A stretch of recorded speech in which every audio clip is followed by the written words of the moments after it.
call it whatever you want. If Kwame Brown ends up in this city wearing a New York Knicks uniform, actually allowed to parade the streets of New York as a member of one of the most storied franchises, I don't know what I will do. Oh, man. You go. You just start. You just goodbye, Shelby. Just goodbye. Right. Goodbye. Have a nice night. Brother, they bring Kwame Brown to this city. Kwame Brown. I don't know what I'll do. And by the way, ESPN, don't even try to get me to do anything with it. I'll quit first. I just cannot take.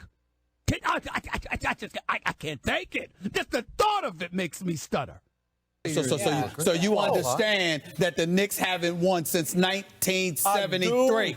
Understand. You sitting there talking about having a good time, laugh and smile. They've been losing since 1973. But if you ride with your team until they win, you got bragging rights. I'm not saying you don't ride with them, but you got to call them out, JB Smoove. I'm riding, baby. You got to call them out. I'm riding, though. I'm riding with them.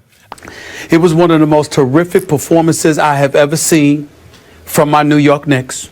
And that's being kind, and that's saying a lot because we know how awful they have been this year.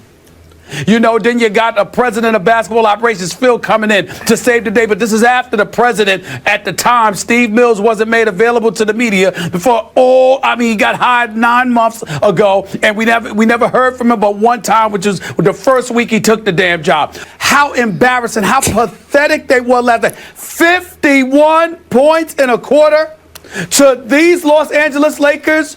No Dwight Howard because he's in Houston. No Steve Nash because he's injured. No Kobe Bryant because he's injured. I mean, are you kidding me? Steve Blake isn't even on the damn team anymore. I mean, and still you give up 51 points. No Pau Gasol. This is such a horrific performance of such astronomical and epic proportions. I would not have blamed Phil Jackson one bit if he had sat there and fired everybody, fired the coaches, and then looked at the players and made them fly commercial to Sacramento. That's how bad they were. I mean, they don't even deserve a free flight. They should have to pay for it. It was that bad. I'm done. I can't take it anymore, man. It's just, how in God's name could you look that up? How do you lose by 31 points to these Lakers? They don't even deserve to have the Laker name, and they blew the Knicks out.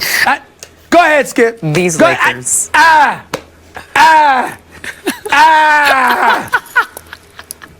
do it.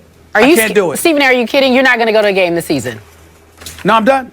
Season's almost over. I'm done. For what? For what? Is Miami on the schedule? Cut the damn music. I cannot believe what the hell I saw last night on national television any less.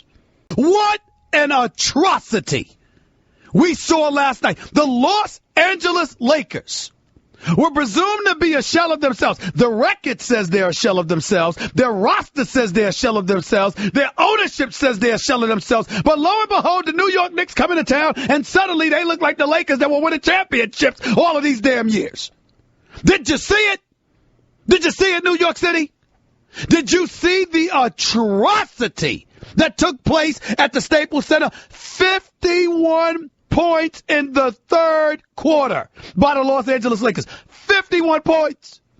You wouldn't have known it because the Los Angeles Lakers stomped the New York Knicks, beat them down. So much so that as we sit here today at 1 o'clock in the afternoon, on a Wednesday afternoon, I'm sitting here wondering, oh my Lord, Mike Woodson, I'm shocked he still has his job. All of a sudden, the man forgot how to play defense. No, he didn't, ladies and gentlemen. The team quit on him. They quit. Bunch of heartless, 10-men syndrome, bunch of dudes running around in a Knicks uniform, disguising themselves as professional basketball players. What an embarrassment. What a damn embarrassment. It's just disgraceful. How awful they've been. How many wide open shots can you get? Ryan Rucco could have dropped 40 on the Knicks last night. I'll be damned. I'll be damned if I would have paid for that. I'm telling you right now, I would confiscate 182 of their check. They didn't show up last night. Dereliction of duty. I wouldn't pay him. I would confiscate that portion from each of their checks outside of Carmelo Anthony because he actually was trying hard, Ryan. Phil Jackson was in attendance watching this debacle. Had the nerve to have Metta World Peace sitting in the booth with him. Okay, Metta World Peace was chilling in a suite with Phil Jackson watching the horror show that was the New York Knicks. Okay? You can't make it up. You can't make this stuff up. You can't make it up. Good Lord. I even tweeted, Jesus, how could they be this bad?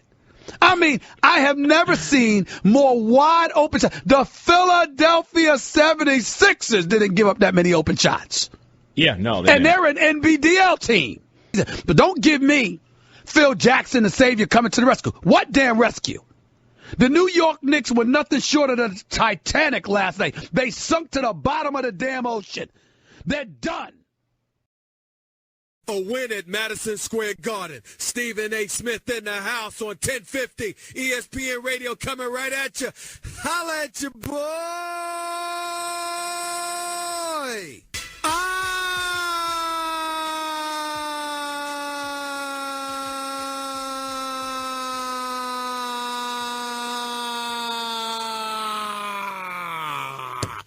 Woo! Good afternoon, New York City. This is Stephen A. Smith in the house coming at you. Let me transition to Mr. Stephon Marbury because I want to be real about something here. Stephon Marbury had a decent game last night. He had 16 points. He didn't commit a turnover. This was a decent game. You know, we're happy to see him come alive and show that he has a pulse. Thank the good Lord. You're making $57 million over the next 3 years. Thank the good Lord that you would show us that you have a pulse. Please, Robert, give me a copy of yesterday's New York Daily News because I just want to make sure that I'm completely accurate in the quotes that I read yesterday from Mr. Stephon Marbury. This is in yesterday's New York Daily News, page 80. It's been kind of tough, but it's an adjustment, he said. I know what I'm capable of doing on the basketball court, but playing the way I've been playing is not the way I play. I have not been playing as aggressive as I normally play on the basketball court, and that's just from trying to get everybody involved and into the game. You're a damn point guard! A point guard! Good Lord have mercy. I couldn't believe when I read this. Let me repeat that last sentence. That's just from trying to get everybody involved and into the game. So in other words, you've been struggling because, dare I say, you've been trying to be a point guard, which is what the hell you were supposed to be for the last 10 years. So now we get it. We understand. The problem with Stephon Marbury isn't any of those things. It's that he was trying to be a point guard. Unfortunately for him, his role is a necessary role. Oh, I see. So unfortunately for Stephon Marbury, he's being asked to be a point guard. Wow. And come to think, I was under this impression that, my God, you were already a point guard. I'm stuttering right now because I'm trying to find the right words. How can you be so idiotic to say the quotes that you say? Go figure. Go figure. I don't know. Maybe y'all can help me out. Maybe New York can make sense of this to me. I don't know. I think I know a little bit about the game of basketball.